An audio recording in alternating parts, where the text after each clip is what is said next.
So what I do is I get casting directors on here and other people that work in the biz, that kind of thing. And basically I give them an interview and get some input, some feedback from them. And hopefully it benefits everybody out there listening, including you, whoever you might be. So today is no different. I got a very special guest, a very important figure in the casting world. Name of this guy is Stanley Soble. Stanley is the casting director for the Mark Taper Forum in Los Angeles. Well, so how'd you get into casting anyway? Well, I've been an actor and a director, working 6 months out of the year, working in offices the rest of the year. A friend of mine asked if I wanted to be an agent. I said, yeah.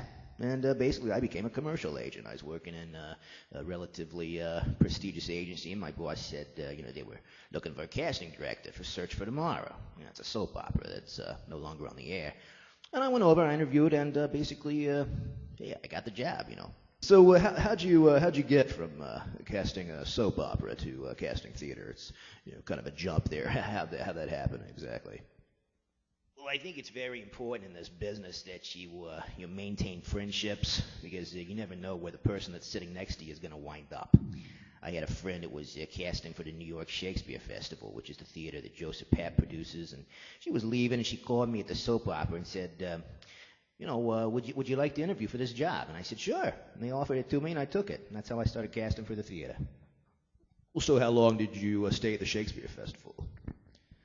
Well, I was at the Shakespeare Festival for 4 years, and then I opened my own business in New York where I did television. In New York, it's very, very different doing television. They come to New York to find actors in the theater. And so sometimes when they cast a show out here, they'll go to New York to look for certain roles that they can't find in L.A. And I cast a series in New York that ran only for a year. I cast the Broadway show Big River. And I cast a couple of other Broadway shows. I did all the students in that movie Lean On Me. Oh, yeah, I saw that. Great movie, Stanley. Yeah, but anyway, then I got a call from Gordon Davidson, who's artistic director of the Mark Taper. And he basically, he asked me if I'd be interested in doing this. The idea of moving all the way across the country without knowing the actors in California was a little frightening, but I thought, hey, I'm going to do it. And I did. All right, so you've been here in L.A. for how long now? Well, I've been here since October 1998. It's fascinating, having lived and worked in New York for 27 years to, suddenly find yourself out here. And the strange thing is that most people from New York are coming out here now too. Yeah, well, so how did you see the difference, or how do you currently see the difference between the casting scene in New York and the one here, from the actor's point of view? Well, in New York, there are still actors who are interested in the work, and I think most people out here are most interested in the career. I think there are very few people in what we call our industry in show business who do it because they're interested in doing the work. It's much more a career-oriented market out here than it is in New York. New York doesn't have television the way we do out here. It's there, but it's not accessible. The commercial market's it's moving out here. Most of the industry and most of the business is out here. Most people that want to work in the theater stay in New York because that's where the theater is. Although that's having difficulty too as the years are going by. Well, would you say the theater in L.A. is kind of a second-class citizen? Is that how you'd look at it? Well, try third class. Yeah, that might be actually. I guess is that you think there's some truth in that? Yeah, I do. When an actor's resume says movies, television, theater in that order, well, the writing's on the wall. It's a luxury. What you get is people saying, I'd like to do a play. Can I have an out? Can I leave for a movie? Can I leave for a television show? Whereas nobody has ever uttered those words on a film set. I want to leave for a play. I don't think those words will ever be said in Los Angeles or even in New York. I think that we're all victims of a socioeconomic thing that affects everybody in this industry, basically. All right, so even professional equity theater here, such as the Mark Taper, is seen to a degree as a showcase for film and television. Would you say that? I would say so. Yeah, it is. When I cast a play out here, I start out the way any casting director starts out. I make a list of actors that I know, and the list has nothing to do with East Coast or West Coast. It's just every actor I know that I feel is right for a role. The most frightening thing for the agent is to learn that if the actor commits to my theater, they can only get out with 6 weeks' notice. That is, if a project comes up They have to let us know 6 weeks in advance that they're going to drop out. Now, there is, however, one other way. They can buy their way out of the contract. Oh, yeah, buy their way out. Yeah, I'm not surprised they can do that.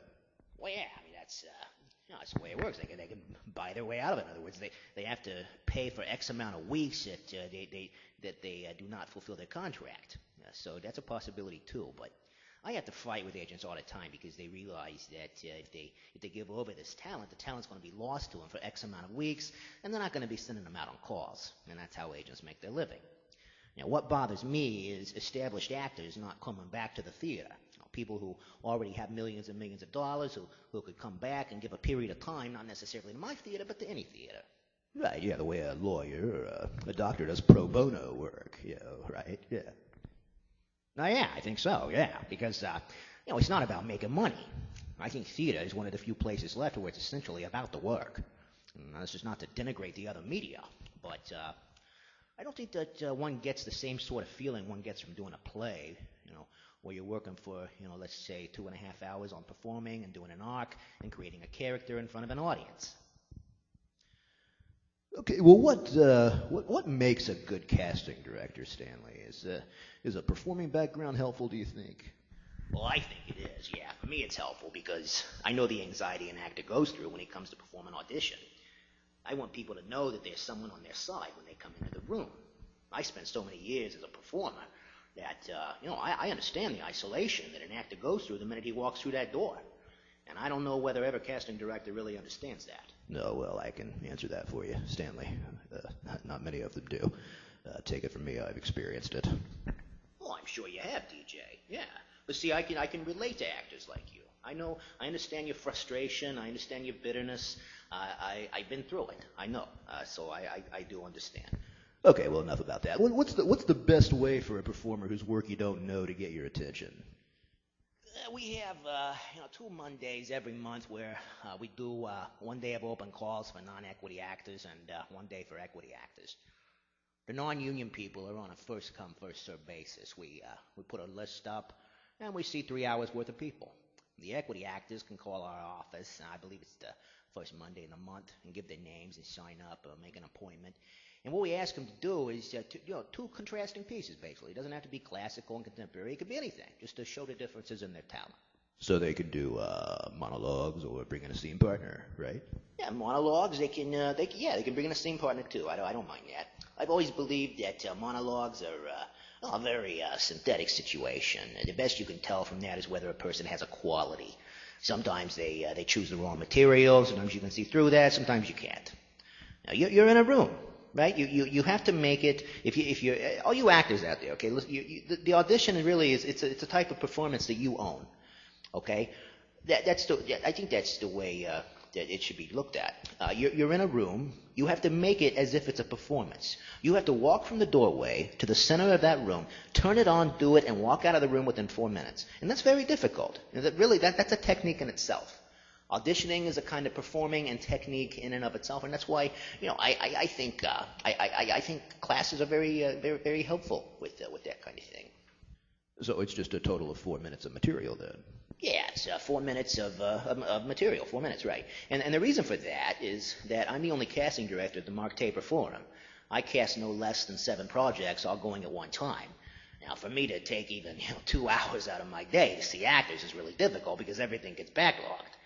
But the feeling of the theater, and I applaud it, is that we have to be an open shop for people to get in. Well, do you go to performances at other theaters? Quite honestly, I find the theater in Los Angeles very discouraging. The problem is that a lot of it's just not very good. But I try to go to at least 3 or 4 things a week. If there's one person in the whole evening, that's all I care about. If I find somebody I can use, somebody that I think is talented, then it's worth it. Well, what do you think are qualities of a stage actor that you look for in the equity waiver shows or the general auditions? A stage actor as opposed to a film or television actor. I would say definitely technique. Okay, and what does that mean? What does technique mean to you? Yeah, someone who knows how to handle himself or herself on the stage. I always go back to the first time I ever saw Meryl Streep, and she no more than came on the stage She had an entrance stage right where she came center stage, and then immediately walked down stage right. And I can still see it. And I didn't know who the hell she was, but I just knew there was something about her. There was something incredible about her, just from that little bit that I saw her, little bit of her that I saw. I don't know how to answer your question really, DJ, except to say that because I've been involved in this business now for a very long time, 9 times out of 10, I'll know almost right away. Someone comes into the room, you're just pulled to them, even before they say anything. You know they're right. They're the right one. So it's a kind of magic, I guess you might say, huh? Yeah, it is magic. Something that just shines. And the thing that I've learned over the years, Laurence Olivier said once that knowing who you are is the hardest struggle of all. You have to look at yourself in the theater, I think, as a product in an industry, and you have to know how to market that product and how to use that product to its best advantage. How to dress it in the best way that it can be dressed, and how to use it vocally the best it can be used. Most people don't realize that when they look in the mirror in the morning, honestly look in the mirror, that's what the people sitting across the desk see. All right? It comes down to the knowledge of your physical self. And it's very important that when you come into an audition, you're as sure as you possibly can be about what it is you're auditioning for and what it is that you're going to show this person. That is very important. All right, that's very interesting, Stanley. Let's talk a bit about agents, particularly since you know this situation from the other side. If you were an actor looking for an agent, what are the qualities that you'd be looking for? Well, I think that's very difficult to say because the actor is hungry. I use myself as an example. It didn't matter to me who the agent was. I just wanted an agent. That's the only thing I thought about. And New York is much more accessible than California. That's another thing. Finding an agent is the same thing as finding a therapist. You have to make sure that you connect with this person. It's really important because this is the person that will in some way run your life for a certain period of time and help you make decisions that could be right or wrong for you. So you have to feel that you really trust this person. And don't forget, you've also got a whole covey of people on the other side saying, is that what your agent said? Well, your agent's a louse. And usually that's somebody who's unemployed and hasn't worked for probably 3 years or so, or maybe even longer. Okay, well, assume you've got this pile of resumes and you're casting some roles. Now, what are you going to look for? Let's say the picture looks right for a part. You turn it over and then you see the resume. What are you looking for when you look at the resume? Well, a lot of times out here, because there's not a lot of stage credit, I look to see how much television work they've done and how much movie work. I look to see if they've played a role in a film I might recognize. I still look at the training. I look to see how much theater they've done, what roles they played. And a lot of times I just look at the picture and I think, this person interests me. They look interesting to me. And I bring them in. I do a lot of pre-screens. Okay, well, how does that work? Before the director will see people, I'll see actors that I think are right for the roles or actors that I don't know. And then having heard them read from the play, I'll bring them in to meet the director. So it's like a callback when they meet the director. Yeah, but basically it's the first time, because it's the first time with the director. And sometimes I'll suggest something for them to do that I think is appropriate for what the director's looking for. I try to give as many pointers as I possibly can. Well, on the question of general auditions, when an actor brings in a monologue, are there certain monologues that you're utterly sick of seeing or you'd never want to hear again for the rest of your life? Well, I'll say this. I don't think I ever want to hear the Wool Gatherer again as long as I live. It amazes me that with thousands of years of drama, people ultimately opt for the short circuit, which is to buy those little books that have all the scenes in them. And what they don't realize is that they're not the only person buying that book. Lots of people are buying it. I think the best thing to do, DJ, is to try to find something that you don't have to explain. In other words, I don't think you should come into a room and say, this is a scene where the Trojan horses have just come down the hill and this woman's husband has just been killed. If you can find a scene that says it all in 1 minute and shows you quality, then you're really ahead of it. The shorter the better, because all a monologue audition will show is your quality. Now, the other bit of advice I give you is if in an audition situation a casting director or a director or a producer strikes up a conversation, let them lead the conversation. Don't because you feel like, oh my God, it's a chance to talk, spend 5 minutes telling them a story.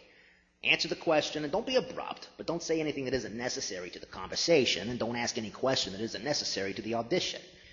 If you have questions about the room, like, can you use a chair, or do they mind if you use the side of the room, then questions like that are very important to your audition.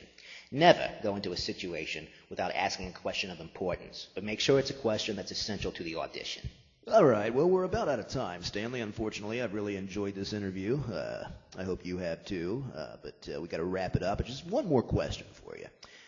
Do you think an actor today can survive just by doing theater? Well, yes and no. There are actors in New York that live on doing only their work. The way they do it is, and this is the no part of the answer, they can't survive just doing theater in New York. Because they want to stay in New York, they will take work that a lot of actors here probably wouldn't take.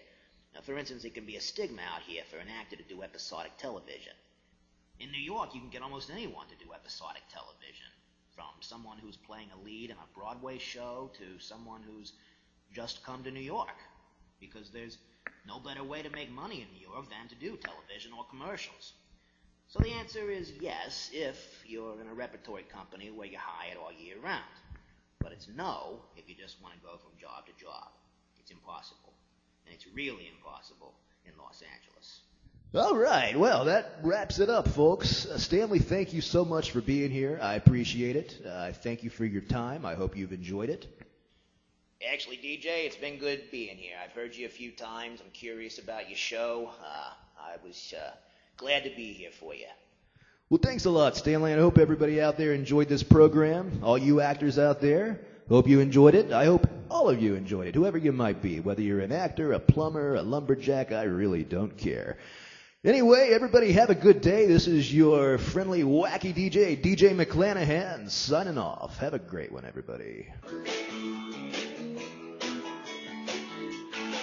Wash away my trouble, wash away my pain, with the rain and shine.